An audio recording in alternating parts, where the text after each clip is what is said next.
এই সরকার একটা নির্দলীয় অন্তর্বর্তীকালীন সরকার। তারা দেশ শাসনের জন্য আসেননি, দেশ শাসনের সুস্থ পথ বিনির্মাণের জন্য তারা এসেছে। একটা রোডম্যাপ হবে সংস্কারের, আর একটা রোডম্যাপ হবে নির্বাচনের। সংস্কারটা সফল হলেই নির্বাচনটা সফল হবে। দেশে এখন সংস্কার বেশি জরুরি বলে মনে করেন বাংলাদেশ জামায়াতে ইসলামীর আমির ডাক্তার শফিকুর রহমান।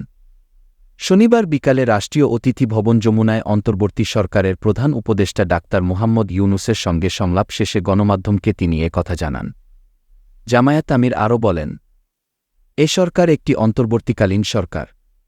তারা দেশ শাসনের জন্য আসেননি, দেশ শাসনের সুষ্ঠু পথ বিনির্মাণের জন্য এসেছেন। তিনি বলেন, আমরা আশা করব বর্তমান অন্তর্বর্তীকালীন সরকার কোনো পক্ষ বিপক্ষের মানসিকতা না নিয়ে দেশকে একটি ভালো জায়গায় নিয়ে একটি সুষ্ঠু নির্বাচন তারা দিতে সক্ষম হবেন। এর আগে আড়াইটায় অন্তর্বর্তীকালীন সরকারের সঙ্গে সংলাপ করেছে বিএনপি। দলটি জানায়, নির্বাচনের একটি রোডম্যাপ ঘোষণা করার জন্য সরকারকে আহ্বান জানিয়েছে তারা। সংলাপ শেষে সাংবাদিকদের বিএনপি মহাসচিব মির্জা ফখরুল ইসলাম আলমগীর বলেন, নির্বাচনের বিষয়ে আলোচনা হয়েছে। নির্বাচন কমিশনের সংস্কার এবং নির্বাচন ব্যবস্থার সংস্কারগুলো আমরা তুলে ধরেছি, আমাদের মতামতও দিয়ে এসেছি। আমরা বলেছি যে নির্বাচন কমিশন নিয়োগ আইন স্থগিত করে প্রধান রাজনৈতিক দলগুলোর ঐকমত্যের ভিত্তিতে অনতিবিলম্বে নির্বাচন কমিশন গঠন করতে হবে। আর আমরা একটা রোডম্যাপ দিতে বলেছি। নির্বাচন কমিশন কবে নির্বাচন হবে সে বিষয়ে আমরা একটা রোডম্যাপ দিতে বলেছি।